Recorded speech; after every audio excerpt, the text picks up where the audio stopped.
Oh my God, how do I do your intro? You are an expert on so much levels and you're... Yeah, I've been given the title Data Queen of Dubai. I was dealing with the tenants, collecting the checks, interviewing tenants. How old were you then? The youngest I remember is about 7. Oh my God. Without data, you're just another person with an opinion. You started your own firm at 18. Yeah, it was a consulting firm. Don't ask me where the sense came from, but something in my head told me, okay, you're accumulating a lot of money into your bank account. You can go out on a shopping spree. Okay. Or you can buy an apartment building. How was your childhood different from others? So I was always very independent. Motherhood versus running business. As a mother, for me, there is no balance. Hats off to all the women out there who, in addition to doing that, also have careers. When you take a 5-year break, especially within the technology sector, that really hurts you. So the video was created in 2012. Okay. And the features in this video still do not exist in the market today. Oh. Yeah. What are the biggest challenges you face as a business? Any major ones? Yes. Always follow your gut. And as you mature, your gut matures. So the more your gut talks to you, the more you need to listen to it.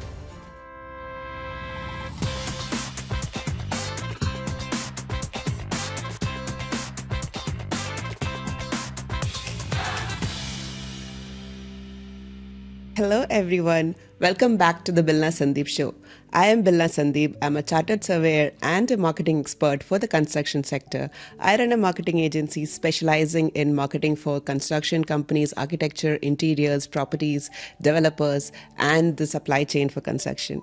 Today on our guest, we have Lynette Saketo, who is a serial entrepreneur, who is a advisor for the real estate, who is also an expert in PropTech, and I know she's excited to launch her latest baby onto the business world, which is RealTrust UAE. I would love to welcome you to the show, Lynette. Thank you so much for having me. I'm so happy to be here. I'm so happy that you are here too. And when I was looking at your LinkedIn profile, oh my God, how do I do your intro? You are an expert on so much levels and you're part of different platforms in UAE. So maybe you want to introduce yourself in a little bit better way than I did. Oh, thank you. That's very kind of you. As you said, I've been in PropTech here in the UAE for the last 18 years. That's amazing. Originally from Chicago, but Dubai is my home now. And I basically started within the real estate data sector. Nice. So basically I brought the real estate data the open data to Dubai via the first B2B real estate data platform that I worked on, which was Property Monitor. Nice. And then the second one was Data Finder while I was working for Property Finder. Oh, nice. And I've had many initiatives with the Dubai Land Department, with Moasher, for example, which is the first official house price index for the city of Dubai, which we created while I was at Property Finder, as well as the Open Data API, which is now used by those of like Property Finder, Bayut, and DXB Interact. Nice. In addition, I've also have done a lot of advising for the government, both here in the UAE as well as in Saudi recently. And I recently started, as you just said, and thank you, RealTrust, which is a digital conveyancing and escrow services company, helping investors, especially foreign investors, invest here in Dubai. That's amazing. And I think I would say in one word, you are the go-to person for anything I want to know about real estate, along with backed up by data and PropTech backgrounds. So like, for example, when people come to me, I say in one word, I am a combination of a chartered surveyor, a numbers person, plus a marketing expert. And in your case, it's more of data plus PropTech plus real estate.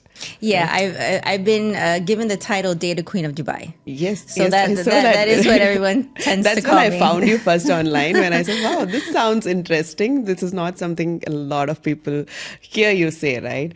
And I love the fact that every advice you give is backed up by data and statistics from the industry. Absolutely. Right? And for me, like, when you come into investing into real estate as a layman, as somebody who's not part of real estate industry, I would have a lot of questions, right? Like, for example, I could just sip my tea with a friend and sit and say, somebody would say, oh, you know what, Dubai is in a bubble and, you know, things like that. But you are one person who would give that advice based on data, yes. Right? So what is your take on such myths in the industry? So that's how it all started for me, actually, when Okay. I arrived here in Dubai. When I arrived, there was zero data within the real estate market. Okay. This was in 2006. Okay. And at that time, I was looking for property, and there was no place to look. Property Okay. Finder was a magazine. Bayou did not exist. Dubizzle is and still is a horizontal. It really baffled me because coming from the US, we just have an abundance of data, specifically the open data that comes from the land registries. So I was like, okay, we How do I need make to a change decision? this. Okay. We really need to fix this because Okay. without data, you're just another person with an opinion, which is Yes. one of my famous phrases that I always use. Yes. And you cannot make, in my perspective, you cannot make any type of valuable decision without data backing it up. So at that point, when I arrived and I realized there was no data, this is like, okay, we need to bring real estate data. How do we do it? Nice. Dubai government, that's the single source of truth. That is where the data resides. And this is when I decided to start working with the Dubai Land Department, and then started working with Property Monitor as a real estate B2B data platform and just collating all of the various different data sets from government, from the property portals, from real estate agencies, their MOU data, valuations, the valuation data, from the banks, the mortgage data, and then just collating all of it together to make sense out of it to help the consumers as well as real estate agents. So Property Monitor, Data Finder, they're both B2B real estate data platforms. So they are there to help the real estate agent or the professionals or the consultancies, the banks, whoever's using the platforms, which then eventually helps the consumers. And now, as we know, we have other platforms like the XP Interact, which is B2C based. B2C more. Yeah. So when it comes to B2B versus B2C, right? As a buyer, probably as somebody who wants to invest into property, where do I go for and look for this data to make such decisions? So today, as a buyer, you have a few sources, and I have to say, being in this industry for 18 years and bringing the open data, bringing the API for it to be available for use for everyone, I'm actually disappointed on the lack of B2C resources there are available still in the market for the consumers in the market. Why? Okay, you have DXP Interact, which is a B2C data platform, but it's very limited, which obviously it's designed like that. It doesn't want to give you all the information. As a consumer, you can go to Smart Dubai or Dubai Pulse and you can download the data into an Excel sheet, but then you need to manipulate it and understand how to use it. Basically, you need to be an expert yourself to understand. It's not going to work. Right? To decode. Exactly. Then you can go to the property portals like Property Finder and Bayou to have access to the open data API. That was one of the projects that I worked on. And on the listing page, you can see like historical transactions and a little bit of things like that, but no one's really mastered it. And it's unfortunate. And, you know, I'm constantly asked, Lynette, what are you going to do about this? Or how are you going to fix this in the market? And to be honest, I've done that run. I've done that, the whole data, B2B, B2C part, and I'm now off to other things. So now I'm just advising various different PropTechs who are looking to do that. Much easier, I think, if I hire somebody to advise me who knows the data, who knows to decode the data. Right? Yes. So real estate agents have access to the B2B data platforms. So for example, you have Readin, which is one that I use. It's the oldest one in the market and they have the most amount of data and they're the most comprehensive. So as a real estate agent or a valuer or a consultant or and anyone who's subscribed to this platform, they can give a lot of really good insight and data to the consumer. But you need to, as a consumer, you need to work with someone who has access to these platforms, number one. Uses the platforms. That's the harder part. That's number two. And then can make sense of the data to the consumer so that the consumer understands it and it relates to them within their property journey. Which is the hard part, especially for real estate agents here in this market. And now to see there are two types of buyers. The people who come in to invest in Dubai, and there's also people who want to be the residents, right? Probably the rents are going high and they want to invest in their own apartments or their own villas or townhouses. In such cases, as an expert, what's your tip? Maybe the five most important thing that they need to look at before buying a property as an investor versus as a tenant who's going to be the end user? So what would be those? Okay, so there are two very different profiles and there's two very different ways of looking at it, but I'll start with the basics. Yes. So number one, know the areas. Do your homework and study the areas within Dubai that you're looking to invest in, whether you're an investor, seasoned investor, or you're someone who's been renting for a very long time and now you want to get on the property ladder. Yes. So really understand the various different areas. Okay. And once you found the area that is attractive to you, look for a real estate professional who specializes in that area. In that area. This is very, very, very important. So basically what you want to do is you want to go onto the property portals and see who has a lot of listings. Unfortunately, we don't see who sold properties yet on the portals, which needs to be there, guys. Come on, make it happen. Who sold properties in particular areas to see, are they really an expert in that area? Exactly. So right now you're looking at people who have listings in areas. You can go to the various different brokerages websites who have information and just start to do your homework there. Then I would look for any type of data that I can find on the particular area that I'm interested in, as far as what the prices are trending, how the prices have trended over the last year, based on my budget, what can I afford in a particular area. And then I would start talking to real estate professionals and just start to get their feedback and see which ones are actually using data, which ones are going to give me a comparative market analysis report. The first one that gives me a CMA, as we call them, comparative market analysis report, probably is the one that I'm going to stick to because they're using the data. So you know that they have a base on whatever they're claiming. Exactly. And they're using some data platform. Even if it's an internal one to their brokerage, that's great because the brokerages have really good data as well. And those basically would be my tips. And then, of course, as an investor, you want to know how to properly invest here in Dubai. What are my options? Can I get a mortgage if I'm a non-resident? How do I purchase a property? How do I protect my funds? So there's quite a bit of homework that you need to do. Now, as you mentioned about as an investor coming from outside, right? Probably they are completely new to the Dubai market and they have no clue who to trust and how do they invest. And that is where your escrow accounts and your expertise also comes in. So could you explain a bit about that area as well? Yes, so that's how RealTrust actually started. So my network of individuals and investors from around the world always came to me asking, Lynette, you lived in Dubai for a long time. You're in data. You're in the real estate sector. How do I invest my money? How do I bring my funds over? Do you have escrow accounts? Do you use attorneys? Are there notaries? And I've always was just sitting there thinking, no, none of this exists. And then I would think, because I've never been on the transaction side. I've never been a broker here. So I was just like, how does everyone do it? So then I started to do my research when we were thinking about RealTrust.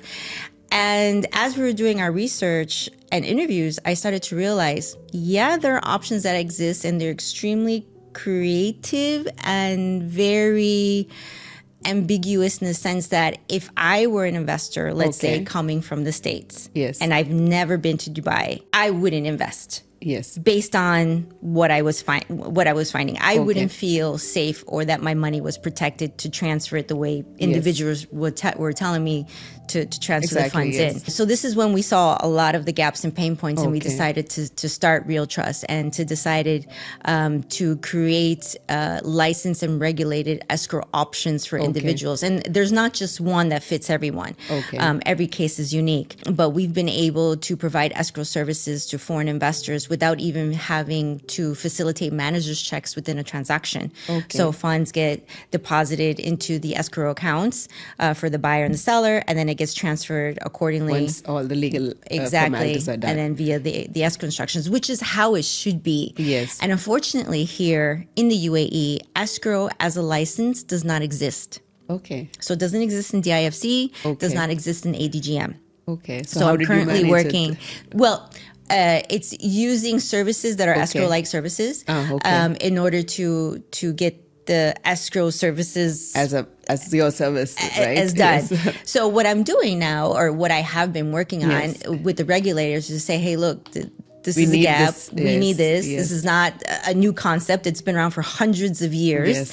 around the world. And so I'm working with the various different regulators on bringing a license and bringing proper regulation to set it up properly, which is what I want. Yes. Because at the end of the day, it's about securing the investors' funds Okay. and making sure that they're comfortable investing here in the UAE, which has always been my goal, Yes, especially with data. Exactly, right? So again, maybe let's go back to 18 years back when you were first coming to Dubai. And I think you were in real estate before in US as well, right? So how did your first real estate journey begin? Like, because investing in real estate is not something like, it's not a small amount, right? You are actually, so how did that first spark happen and how did you get into that field?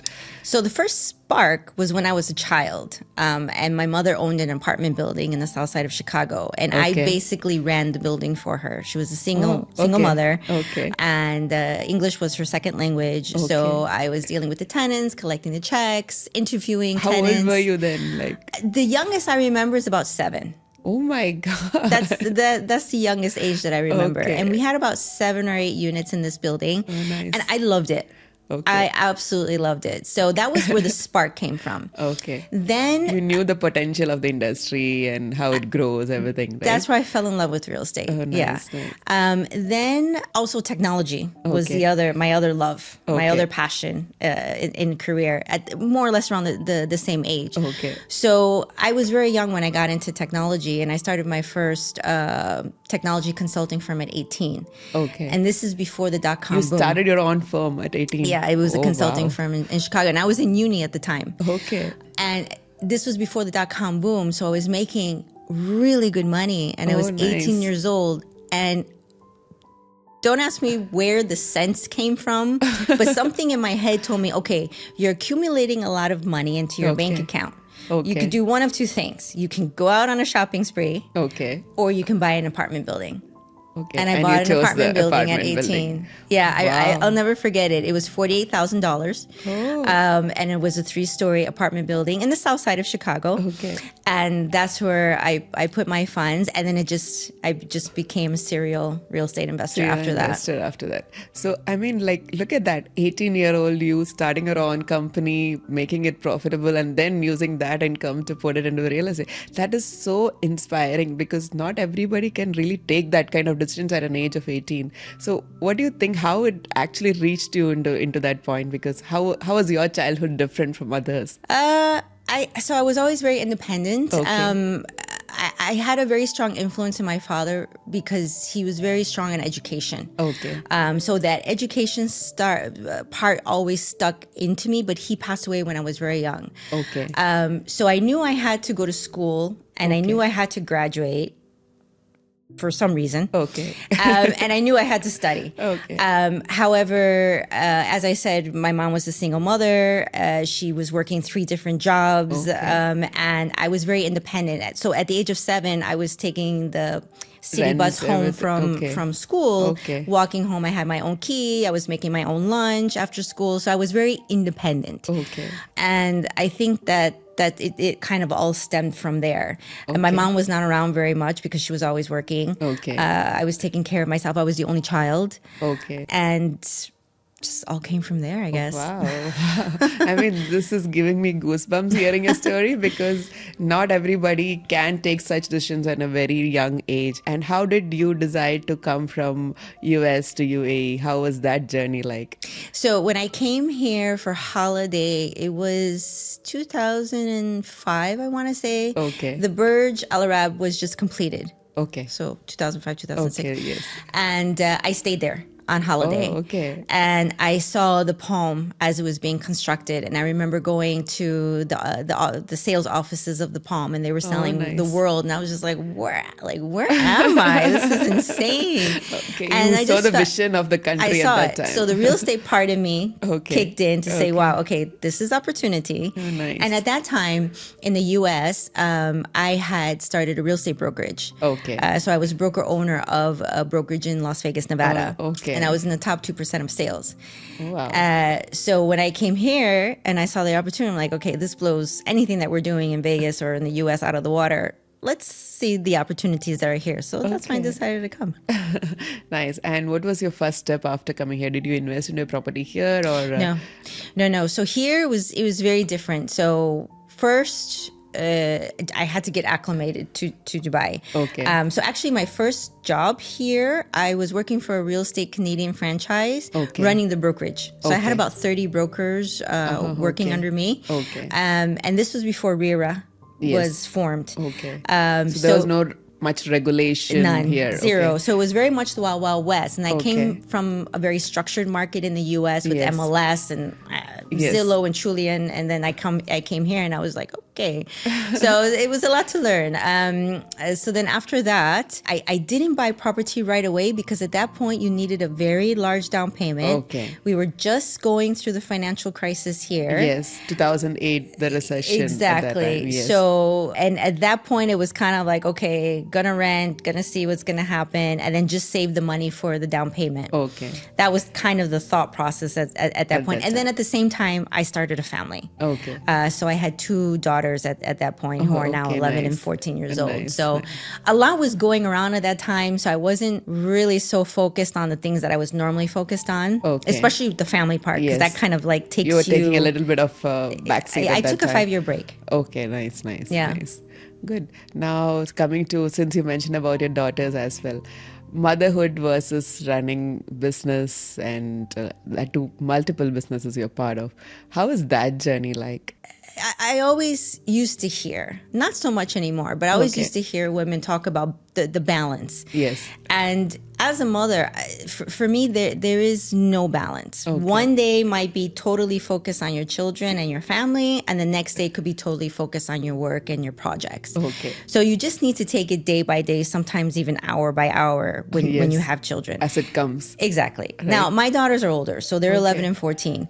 But I remember when they were young, it really takes a lot out of you as a mother. Yes.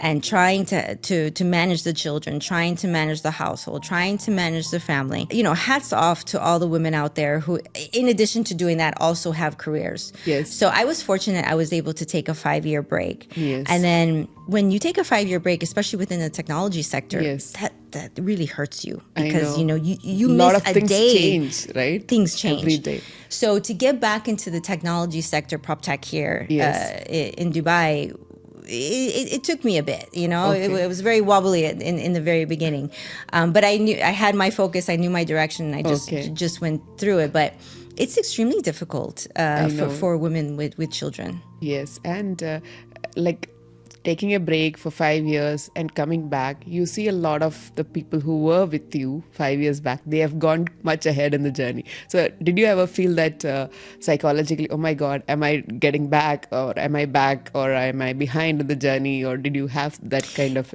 issues? Not here. Because at that point, Dubai still is very transient. But it was very transient. And I was going into the new sector of PropTech, especially focusing on data.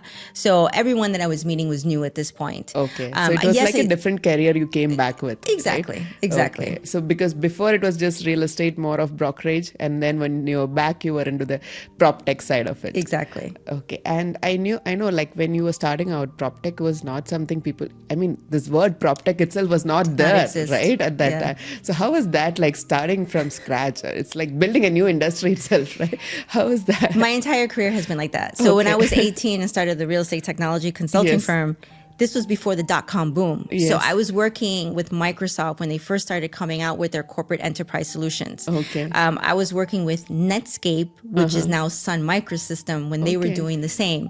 So I was always in the very beginning forefront, pioneering the various different technologies that I was working on. So to do that here with data, I knew I was going into that again, meaning to start something from scratch. Because before I started working on real estate data, I started a PropTech, a real estate portal called Easy Estate. Most people. What was that about that platform? It was, so Easy Estate is a real estate property portal. And I wanted to create something very similar to Zillow and Trulia in the US. So if you go on my LinkedIn, I think the video was still there. So the video was created in 2012. Okay. And the features in this video still do not exist in the market today. Oh. Yeah. Sometimes I look at it and I'm like, why is it not here yet? So it was a real estate portal. And as everyone knows, whenever you want to start any kind of PropTech, specifically a real estate portal, it takes millions and millions of dollars. The burn rate is very high. So this is why it didn't succeed. Is that why most people don't? I mean, they're scared to invest into starting a PropTech platform. Is that the reason, probably? That is one of the reasons, and that's also the biggest reasons for failure. Okay. Yeah. And also now coming to that recession in UAE, right, when you were taking a break. So pre-recession, UAE was again at its peak in terms of real estate. And now, right now also, it's a real estate boom in the industry. Do you feel the situation was similar at that time versus now? Do you think that we should expect a recession, or do you think it's not going to happen, like it's going to be safe? Like, what do you think in terms of data and those perspectives? So obviously I don't have a crystal ball, but if you you need to look at a lot of different things. You need to look at the macroeconomic perspective, I think, first and foremost, and then tackle it down from there. So when it comes to recession, obviously we follow the U.S. So whatever happens in the U.S., a year later happens to us here. It's inevitable. Happened with the financial crisis. It happens here. It will happen with whatever comes next. U.S. is not going into a recession. Okay. They are still struggling with inflation. They're still struggling with their unemployment rate. It's very, very low because the jobs are, they're doing very well there, which is why interest rates have not yet been cut. And I personally believe they will not be cut at all this year. I think they're just going to stay and everyone's just going to kind of weigh it out. But I don't foresee a recession coming. So it's more like people just, I mean, it's not out of data, right? People just say it happened before, it will happen again. It's more of that sort, right? No, but honestly, for inflation, you really need to look at inflation and the unemployment rate. Those are the two things. Okay. So once those two things are consecutive throughout a few quarters, then you go into a recession. But we're nowhere near that in the U.S. And we're pegged to the dollar, which is why we follow that. Difference is there. Exactly. Yes, nice. So that, I don't see it. Now, when it comes to the property market, I do see a lot of similarities happening now that happened back in 2008. 2008, 2009, especially with the off-plan. Yes. So there's a lot of supply in the market or coming into the market. There's a lot of units currently under construction. Yes. A lot. Yes, a lot. Everywhere you turn around, there's a construction happening. Yes. So there's a new launch every 18 hours. Yes. And now you're starting... Every 18 hours, there's a new launch. Every 18 hours, a new launch. That's the average. Oh, okay. And that was Q1 data. So now at the end of this month, we'll be looking at Q2 data, which I'm like itching to get into. I cannot wait. But if you just look at like the units under construction today, there's 286,000. 286,000 units under construction under right construction now. Today. In Q1, it was 240,000. Oh, okay. Just kind of give you perspective. Okay. However, you're starting to see signs in the market in the off-plan sector, such as the developers are offering discounts. Okay. Which was not there before. Okay. We're starting to see post-handover payment plans come back. Okay. Currently in the market, 34% of the projects launched this year have post-handover payment plans. You're starting to see people sell their units before handover at OP, at opening price. Okay. So you're starting to see a few, I don't want to say red flags, but red flags. Okay. And there's more to come. Okay. And I think let's see how the government handles the staggering of the handovers. Now there's that up and down happening, and people. Probably it is also because a lot of people say, and it's not going to happen. Then that, what you said, that investor mindset goes down or something like that. I mean, right now, today, it's a great time for an investor to invest in off-plan property because number one, he has many options. Yes. There's a lot of good quality out there. Yes. Because developers have now started to focus on quality and finishings, whereas before they did not. Also, you have a lot of choice as far as like post handover payment plans, lower deposits or down payments. So it's Different a really good time. options are coming up in the market, right? It's for a you really to good time. invest. Okay. What's gonna be telling is when these units start to get handed over, specifically in the areas where you're gonna see a large saturation of off plan, like JVC, Yes. come into the market. Yes. So it's gonna be interesting. Also moving on to the career in real estate, right? Myself coming from construction, so I used to be active in a lot of groups that says women in construction, and it's not a career line that a lot of women choose because while I used to be in construction, every meeting I attend, most of the time I used to be the only woman in the room. Have you ever felt that in the PropTech industry and in the real estate as well? So yes, I did in the States. Yes. So in the States, like I said, I started in 1998-ish. Okay. And I was always the only woman, always on the team, in the technology team. And this was for years and years. And then I remember I was working on a project for the city of Chicago, and another woman came onto the project. But she was so like rough and harsh, and she was like so hardcore. I was like, no, I prefer to deal with all the other men. So yes, I did face that. And and every new project I went on, I always had to prove myself. Okay. And I did. Within a week, I was good, and all the boys, we were all, happy, just, getting along great. Did you face a lot of resistance to grab projects or to be part of a new team or anything because we are a woman? Did you have any such issues? Not to get the project. Yes. I always got the projects just because of the background that I had. Yes. But to get accepted into the team, yes, absolutely. But this is in the States. Yes. But like I said, after a week, I had them all. Okay. Initially, there was a bit of... The first week was always very hard. Okay. It was always very hard. But then here, it was very different. Okay. It was more accepting here. I never had any single issue here. And I've worked with governments. I've worked in the private sector, in technology, mostly male dominated. Now there's a lot more women. Yes. Within the real estate sector. I don't know. I just... I think this is more inclusive. This place, like, they are very ready to accept everybody. Absolutely. Right? Yeah. Right. Nice. And what is your advice to women who want to come into a PropTech space? What would be your advice on that?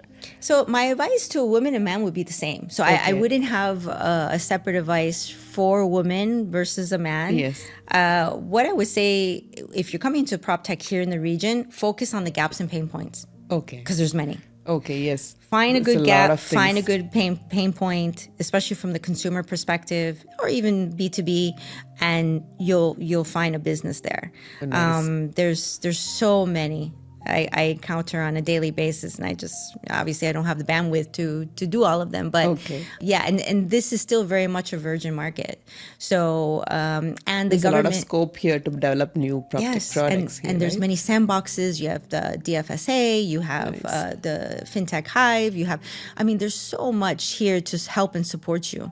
Nice. So this is Dubai is a great place to come. So I would say come to Dubai. Yes, Habibi, come to Dubai. Come to Dubai, and then just look at the gaps and pain points. Like there's two right now that I'm facing with my business. Okay, I cannot find a solution. There's two, and it's just like, guys, come on. Okay. Let's just get it done. Let's innovate. Let's create these things. And I'm not the only one that needs it. Okay. One of it is based on regulation. So you're mandated to do a certain function, and you don't have that function for an SME here. So there's a lot of gap and a lot of opportunities that can be built into. Yeah. Now, as a business owner, general, right? What are the biggest challenges you face as a business here, especially in Dubai? Any major ones? Yes. I would say now I'm very grateful that my business partner is my husband. Oh, nice. And he's on the operations side, which he loves, which I'm so thankful for because I don't like it all. And it's doing the business licenses and getting the visas and dealing with the admin labor, and because there's so many hurdles that we have to go through that just don't make sense, that really need to get fixed and addressed, especially when you're a mainland and you're getting a DED license. Just as simple as one of our employees, she has a law degree from the US, and it wasn't accepted because it didn't say university but Okay. it's a law. You have to get your bachelor's in Okay. order to get your law degree. So Yes. it's like it's a soon, but for whatever So to reason, get those documents attested, and it's taken months for Okay. something so small. And just like this, there's many little small things that just takes months and prolongs the process for Okay. the entire visa, getting the company set up. Okay. I would say that's the hardest thing, honestly. Okay, the administration, The administration part part, of it. yeah. What about from the client side? What are the toughest clients to deal with? What kind of clients are tough to handle? I wouldn't say tough to handle. I would say what they sometimes ask us very tough questions that we Okay. need to find the answers for. Okay. And these answers aren't necessarily easy to find. Okay. Specifically when it comes to the new corporate tax law. Okay. So we do a lot of client advisory. Yes. Because we deal with a lot of foreign investors. So part of the advisory is on the real estate side, which is where I come in. And then the other part is helping them get set up as a business here. So either Yes. they're branching out their business here, they're moving their businesses here in addition to buying property Yes. and helping them with all the other stuff. So the new corporate tax law is constantly being updated. There's new Yes, mandates there's a coming lot into of play. additions. And it's kind of like it addresses certain parts, but then it leaves a lot of parts open.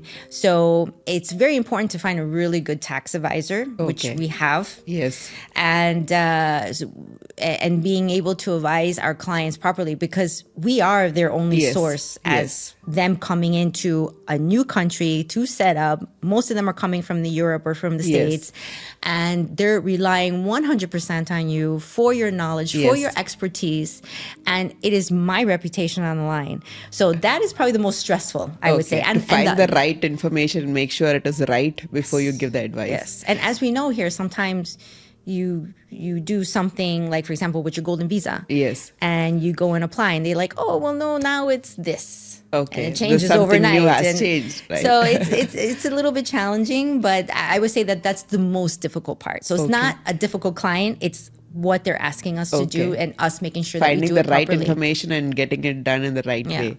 Okay, nice. Now, you have also run businesses in the US versus Dubai, right? Which one is better? Like, which one is, in terms of administration, like you mentioned, the challenges here? How did you find the differences in both the countries? US is very straightforward. Okay. Yeah, it's very straightforward. They have a license for pretty much everything, and it's very straightforward how you get the license, what you need to do, if you Okay. have to take a test, or what the Is criteria it easier there? Much easier. Okay, Much, nice. much easier. Nice. Yeah. But I do see a trend of a lot of people coming here to Dubai from other countries, Mm-hmm. right? So now for those coming here and who want to start a business here, since you have run business in both the countries, what would be your advice to them? So we also do this advisory for our clients. Free zones are super easy to set Okay. up. So setting up a company in a free zone here in Dubai is equivalent to setting up a company in the States. Okay, it's as easy as easy. that. Okay. Very easy. Okay.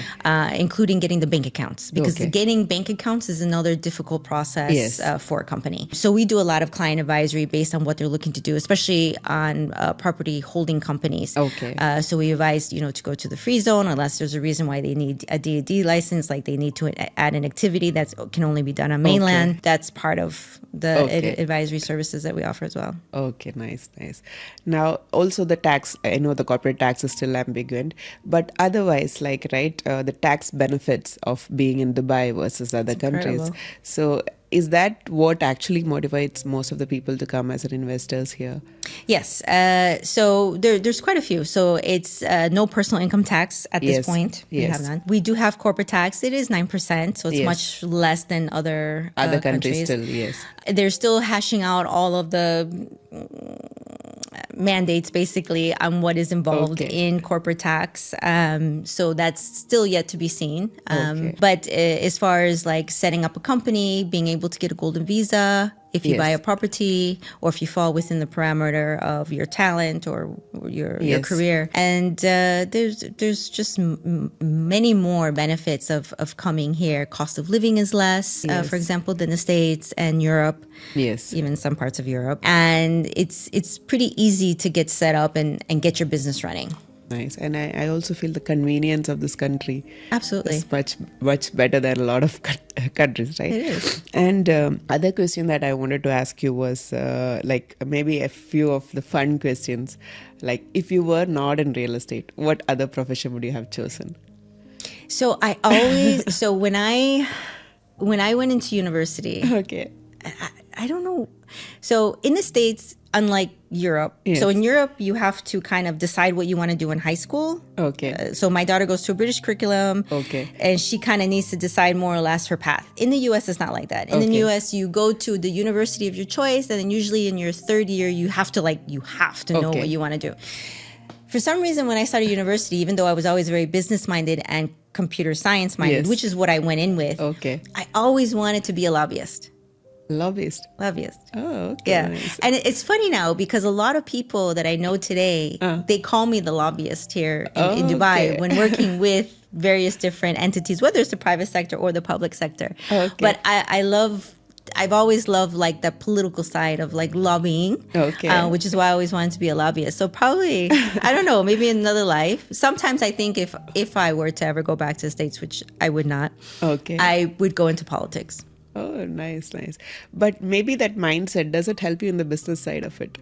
Absolutely. Right? Absolutely. Because you have, and also like when I noticed right from the beginning, right from the childhood, you had that business mindset. Does that help you right now in your sales and the way you sell yourself, your business? Do you want to give some advice on those sides as well? So my childhood has defined me as an individual for my whole entire life. Yes. So coming from the very humble beginnings of living, we were poor. Okay. My mom had to work 3 jobs. My first job was at the age of 13. I was always very scrappy and hustling and trying to figure out how to get from point A to B, or it was always, I don't want to say a struggle, but it was always very colorful.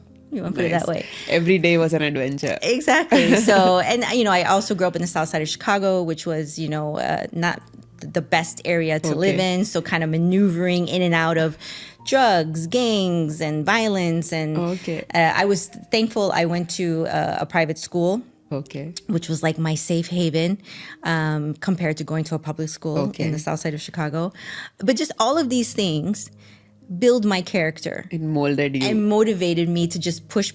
And then my father in the back of my head saying, go to school, go to school, go to school. So you had that motivation side always. Yeah. So all of these little things is what's defined me as an individual of who I am and why I constantly persist and want to do better and elevate and innovate and all those other things.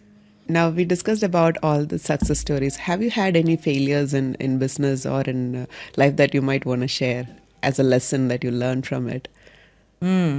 I would say, I don't know if this is a good thing to say. Oh dear. Okay, you're going to get me sweating here. I would say wait for marriage. Okay. Wait until you're older, until you know who you are as an individual, what you want as an individual to get married. I was very young when I got married the first time. And now I tell my daughters, please wait until you're at least 30. So that you know what you want from life and what you want from your partner. You know who you are. First. Yes. It's very important to know who you are and what you want, what makes you happy before you can even think about what you want in another person and how you're going to make that other person happy. I'm remarried. And I remarried later on in my life in my 40s. And that was the right. By that time you knew the right choice. So I would have to, honestly, and I know this is personal, but that would be probably the biggest advice that you had the biggest lesson in your life. Absolutely. And that's what you give as an advice to your own daughters as well. Absolutely. Right? Know yourself before you get married. Yes, and don't do it in your 20s. Do it like in your 30s. Yes, because that is only by that time you know you're still a baby. Even I've got married at a very small age, so I can relate to that. Yeah. And now maybe something funny or memorable from your career you want to say, either in US or here, something you would never forget, a memorable moment you want to share. I would say one of the most memorable moments I had in my career here was signing the partnership agreements with Dubai Land Department. Nice. There was 2 that we signed. One was for Moasher when I was at Property Finder, and then the other one was for the Open Data API, also when I was at Property Finder. Nice. Those were the 2 most memorable and like my milestones in my career here. That's nice. And when you started off your business here, right, because you are coming to a completely new sector as well as PropTech. So how did you find your first clients and how did you go about the business development side of it? In the very beginning, Yes. I went to the land department. Okay. I just walked in, sat there, went 1, 2, 3, 4, 4, Okay. 3, 2, 1, up and down the floors. Went into the Okay. offices. Hi, I'm Lynette. I'm from the States. How are you? Okay. Nice to meet you. What do you Okay. do here? That kind of thing. I literally. You literally I walked literally into the walked offices. into offices of the individuals. I would look at their title, what they did. Okay. Obviously, I'm looking for data. I'm looking for research. I'm looking for those kind of Yes. departments. And everyone was so nice, Nice. so welcoming, so pleasant. Okay. And then eventually they got sick of seeing me all the time. They're like, "What do you want? How can we help you?"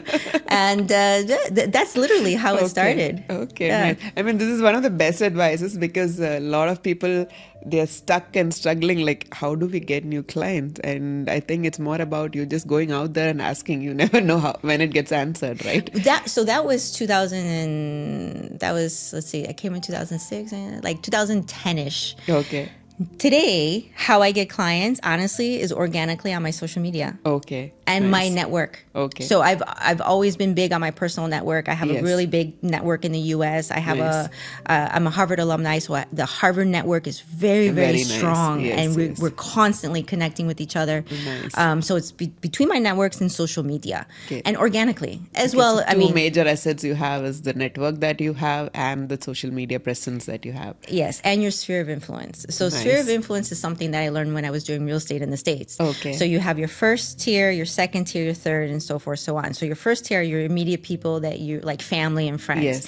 Then you have their family and friends. And then it Yes. just goes on and on. So it's just tapping into that. Okay. And then after you've done it for so many years, Yes. it just becomes natural. Yes. And I'm always talking to people as well. Like I'm one of those people that when you get into the elevator, I start, "Hi, how are you? Oh, What's going nice, on?" And nice. I can't tell you in my apartment building, I'm not a real estate agent. Okay. Everyone comes to me. I'm looking to buy. I'm looking to sell. Okay. So I'm constantly referring leads to People- brokers. Yes. Just for my building, because for Okay. some reason they associate me with real estate and the data, and they want obviously they're asking me for information. yes. So I also love to just talk to people. Oh, nice, nice. I think so. I am taking away these 3 points. One is your network. Second part is your social media presence. Third is your sphere of influence. And Yes. fourth is just talk to people. Talk to people. Nice, nice. Thank you so much for being on our show, Lynette. And I'm sure a lot of our listeners can also relate to everything that she has said today because there's something or the other for you to take away from every experience that Miss Lynette shared today. Do you have one final advice for my audience? Most of them are entrepreneurs and they are, a lot of them are want to invest here also in Dubai. So what would be your advice? So I would have two. So one is just a general advice, just from my years of business. Always follow your gut. And as you mature, your gut matures. So the more your gut talks to you, the more you need to listen to it. I'm a Nice. firm believer of that. Nice. When it comes to investors looking to invest in Dubai, Yes. make sure to partner with the right advisor Nice. and make sure that that advisor is surrounded and breathes all the data and understands all of the data within the industry that helps you as the investor. Nice.